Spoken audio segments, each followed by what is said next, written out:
और ये तो इस बात से भी प्रकट हो गया कि मोहन यादव जी आए, उनका रोड शो आपने देखा कि टीकमगढ़ फेल हो गया, उन्हें बहुत समर्थन नहीं मिला। इसी कारण मोहन यादव के आने के बाद अब उनको नड्डा को लाना पड़ रहा है। देश में महंगाई है, देश में सांप्रदायिकता है, देश में बेरोजगारी है, देश में जो है भुखमरी की समस्या है, डॉलर कहाँ से कहाँ पहुँच गया, 85 रुपये पहुँच गया है।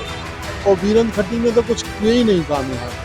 और ये जनता के दिमाग में ये बात आ रही है कि अगर हमारा स्थानीय प्रतिनिधि होता तो वो क्षेत्र के विकास के लिए करता कुछ। नमस्कार, आप देख रहे हैं दा भारत और मैं हूं आपके साथ आमिर। इन दिनों लगातार लोकसभा चुनाव का प्रचार जारी है। बीते दिन टीकमगढ़ में मध्य प्रदेश के मुखिया मोहन यादव पहुंचे थे। उन्होंने भाजपा के प्रत्याशी वीरेंद्र कुमार के समर्थन में एक रोड शो किया था। आज मेरे साथ कांग्रेस के स्टार प्रचारक विधायक यादवंत सिंह जी मौजूद हैं, जो कांग्रेस प्रत्याशी पंकज अहिरवार के समर्थन में आज बारडों में जा रहे हैं और वोट मांग रहे हैं। दादा, कितना जन समर्थन मिल रहा है कांग्रेस को? देखिए, हमारे सीधी सी लड़ाई 70 बनाम 38 साल की है। पंकज हमारे नौजवान साथी हैं और निरंतर जो है 30 से 40 गांव में रोजाना भ्रमण करते हैं और जनता का भारी उन्हें समर्थन मिल रहा है।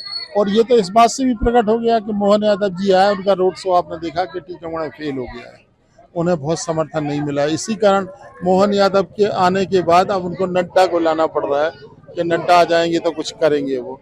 तो मैं समझता हूँ कि भारतीय जनता पार्टी जिस नीति पर काम कर रही है कि वो भारतीय जनता पार्टी में शामिल करने का प्रोग्राम चलाती है। तो एक हमारे अंकुर शुक्ला, एक लड़का है बड़ा गांव का, उसको ले जाने में सफल हो पाए, मतलब टीकमगढ़ जिले में।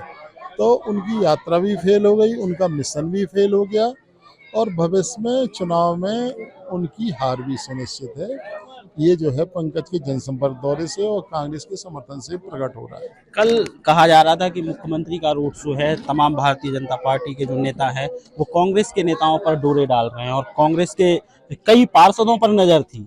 ऐसी खबरें भी कल सामने आई थी। दादा, उस पर क्या कहें? देखो, कोई भी कांग्रेस का जो कमिटेड वर्कर है उसमें से एक भी वर्कर वहां पर नहीं है। मैंने जैसा कहा कि एक लड़का बड़ा गांव में अंकुर शुक्ला है, वो भले ही चले गए, लेकिन उसके अलावा कोई जिम्मेवार कार्यकर्ता उनके आसपास भी नहीं गया और भविष्य में न जाएगा। कांग्रेस के कमिटेड कार्यकर्ता हैं और वो कांग्रेस का साथ दे रहे हैं, कांग्रेस का प्रचार कर रहे हैं और उनके साथ वो काम कर रहे हैं। आपके विधानसभा चुनाव में छरिया का एक जो मुद्दा था बहुत गूंजा था और लोगों ने भी बहुत हल्ला मचाया था। इसका फायदा भी आपको मिला था आपके विधानसभा चुनाव में। लेकिन अब लोकसभा का चुनाव है, मुद्दे क्या रहेंगे? मुद्दे देखो, महंगाई तो मुद्दा है ही है। देश में महंगाई है, देश में सांप्रदायिकता है, देश में बेरोजगारी है, देश में जो है भुखमरी की समस्या है, डॉलर कहाँ से कहाँ पहुँच गया, 85 रुपये पहुँच गया है। जिन मुद्दों के ऊपर नरेंद्र मोदी वोट मांग रहे थे वो सारे के सारे मुद्दे और ज़्यादा उभर कर सामने आ गए हैं। अगर वो महंगाई की बात करें तो महंगाई और ज़्यादा बढ़ गई है। अगर वो डॉलर रुपये की कीमत और डॉलर के मुकाबले गिर रही है, उसके और आगे पहुंच गए हैं। बेरोजगारी की दर और बढ़ गई है, जीएसटी में हम और नीचे चले गए हैं। तो मैं समझता हूं कि भारतीय जनता पार्टी जिन मुद्दों को लेकर इस चुनाव में आई थी, अब वो उन्हीं के सिर पर उससे दूनी तरीके से आ रही है और भारतीय जनता पार्टी पूरी तरीके से फेल है।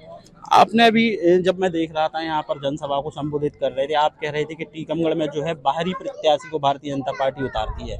ये कितना सार्थक हो रहा है मुद्दा? देखिए, पिछले 25 साल से यहाँ पे सांसद नहीं पले, रामकृष्ण कुसमरिया बन गए, 3 बार से ये बन रहे हैं, ये 14 टर्म हो रहा है उनका। मैं समझता हूँ कि ना तो रामकृष्ण कुसमरिया ने कोई काम किया और वीरेंद्र खट्टी ने तो कुछ किए ही नहीं काम यहाँ पे। और ये जनता के दिमाग में ये बात आ रही है कि अगर हमारा स्थानीय प्रतिनिधि होता तो वो क्षेत्र के विकास के लिए करता कुछ।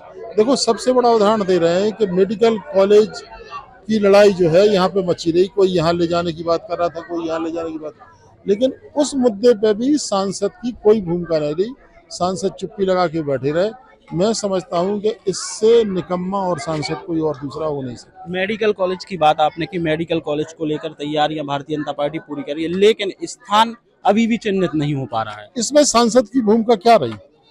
जैसे मान लो हम चाह रहे थे कि हमारी जमीन में चला जाए, कोई चाह रहा था हमारी जमीन में चला जाए, कोई चाह रहा था हमारी जमीन में चला जाए, लेकिन सांसद को इतने बड़े मुद्दे में हस्तक्षेप करना चाहिए कि जमीन के चक्कर में कहीं मेडिकल कॉलेज ना चला जाए टीकमगढ़ से। तो आज स्थिति ये है कि ना तो अभी तक जमीन चिन्हित हो पाई, आपने भूमि पूजन कर दिया। तो ऐसा लग रहा है कि सरकार जो है इस मामले में चिंतित नहीं है, न सरकार चाहती है। उनकी प्राथमिकता छतरपुर्ती से उन्होंने कर दी है। आप स्टार प्रचारक हैं, मध्य प्रदेश में क्या लग रहा है? कल कमलनाथ की सीट पे जो है मतदान हो चुका है, क्या लग रहा है 29 सीटों में कांग्रेस को कितनी सीटें मिलेंगी? देखिए, कल 6 सीटों के चुनाव हुए, उसमें ये बोल रहे हैं कि मतलब 6 में 2 सीटें तो एग्जिट पोल ही कह रहा है कि जीत रही कांग्रेस, उसमें से एक छिंदवाड़ा है। तो हमारा कहने की बात यह है कि कांग्रेस पार्टी पिछले चुनाव से, जहां पे 29 में से मात्र 1 सीट थी, कांग्रेस कम से कम 7 से 10 सीटों तक जीतेगी।